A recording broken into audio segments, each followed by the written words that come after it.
తమిళనాట విజయ్ సేతుపతికి గల క్రేజ్ గురించి ప్రత్యేకంగా చెప్పుకోవలసిన పని లేదు. ఆయన కథానాయకుడిగా రూపొందిన సినిమానే ఎస్.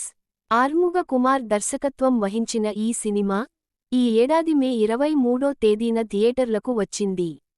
రుక్మిణి వసంత్ కథానాయికగా నటించిన ఈ సినిమా ఈ నెల 13వ తేదీ నుంచి అమెజాన్ ప్రైమ్లో స్ట్రీమింగ్ అవుతోంది. రొమాంటిక్ కామెడీ జోనర్ నుంచి పలకరించిన ఈ సినిమా ఓటీటీ వైపు నుంచి ఎన్ని మార్కులు కొట్టేస్తుందనేది చూద్దాం.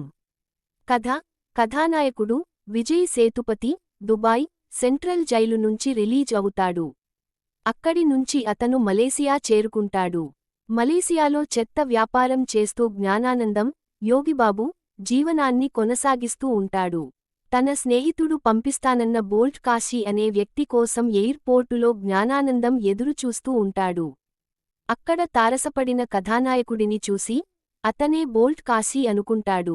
తన రహస్యాలు దాచిన కథానాయకుడు అదే పేరుకు ఫిక్స్ అవుతాడు. బోల్ట్ కాశీ విజయ్ సేతుపతి ని తనకి తెలిసిన ఒక బేకరీలో పనికి పెడతాడు జ్ఞానానందం. ఆ బేకరీని నడుపుతున్న కల్పన దివ్యపిల్లై ని జ్ఞానానందం ఆరాధిస్తూ ఉంటాడు. జ్ఞానానందం ఏర్పాటు చేసిన షెల్టర్లో ఉంటున్న బోల్ట్ కాశీకి అక్కడే రుక్మిణి వసంత్ పరిచయమవుతుంది. ఆ పరిచయం అభిమానంగా, ప్రేమగా మారుతుంది. ఆమె చాలా నిజాయితీపరురాలని అతను చాలా మాస్ అనే విషయానికి ఆమెకి అర్థమవుతాయి. రుక్మిణి తల్లి చనిపోతుంది.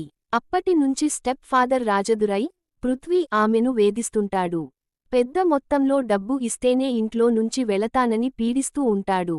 అతను పోలీస్ కావడంతో రుక్మిణి మరింత భయపడుతూ ఉంటుంది. ఇక 2 వారాలలో డబ్బు కట్టకపోతే బేకరీ సీజ్ చేస్తామని బ్యాంకువాళ్లు కల్పనకి నోటీసులు ఇస్తారు. వాళ్లను ఆ కష్టాల నుంచి బయటపడేసే డబ్బు కోసం అక్కడి లోకల్ డాన్ ధర్మ, అవినాష్ తోనే కాశీ జూదం ఆడతాడు. ధర్మ చేతిలో మోసపోయి 2 కోట్లు అప్పుపడతాడు. ఇప్పుడు రుక్మిణి, కల్పనతో పాటు కాశీకి కూడా డబ్బు చాలా అవసరం. ఆ డబ్బు కోసం కాశీ ఏం చేస్తాడు? ఫలితంగా ఏం జరుగుతుంది అనేది కథ విశ్లేషణ. ఈ కథ అంతా మలేసియాలో జరుగుతుంది. పెద్ద బడ్జెట్, పెద్ద సినిమా మాదిరిగా కనిపించినప్పటికీ కేవలం 6 పాత్రల చుట్టూనే ఈ కథ తిరుగుతుంది. విజయ్ సేతుపతితో రొమాంటిక్ కామెడీ వర్కవుట్ అయిందా అనేది అందరిలో తలెత్తే మొదటి సందేహం. అయితే యోగిబాబు వైపు నుంచి కొంత కామెడీ వర్కౌట్ అయిందిగాని విజయ్ సేతుపతి వైపు నుంచి రొమాన్స్ అనేది ఎక్కడా కనిపించదనే చెప్పాలి. ఈ కథలో హీరో బృందంలోని వాళ్లకి డబ్బు చాలా అవసరమవుతుంది. అందుకు గల కారణాలు కరెక్టుగానే అనిపిస్తాయి. కాని ఆ డబ్బు కోసం హీరో చేసే పనులే సహజత్వానికి చాలా దూరంగా, సిల్లీగా కనిపిస్తాయి. Heroine step father track, hero villain track ఏ మాత్రం కొత్తదనం లేకుండా కొనసాగుతాయి. యాక్షన్ సన్నివేశాలు ఓకేగా అనిపిస్తాయి గాని ఎమోషన్స్ మాత్రం కనెక్ట్ కావు. ఇక కథ అంతా మలేసియాలోని స్లమ్ ఏరియాలో గందగోళంలో సాగడం మరో ఎత్తు. కథ మొదలైన దగ్గర నుంచి కూడా పెద్దగా బలం లేని సన్నివేశాలే తెరపై కదులుతూ ఉంటాయి.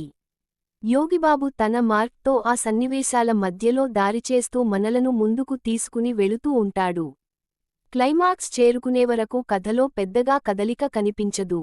తక్కువ పాత్రల చుట్టూ కథను అల్లిన తీరు గొప్పగా అనిపించినప్పటికీ ఆ కథలో ఆశించిన స్థాయి బలం లేకపోవడం ప్రేక్షకులకు కాస్త నిరాశను కలిగిస్తుంది.